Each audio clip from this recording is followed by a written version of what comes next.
who's suspended after accumulating multiple cautions. This therefore means that Kaizer Chiefs will have to change their partnership in terms of the defense.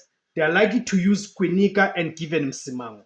So now we ask ourselves the question, what impact is that likely to have on the Kaizer Chiefs' ability to keep things tight at the back? Head coach Ben Khalil Youssef, rather head coaches, right, Ben Khalil Youssef and Cedric Kazi have taken a 23-man squad to the land of the Pharaohs. Kickoff is scheduled for 6 p.m.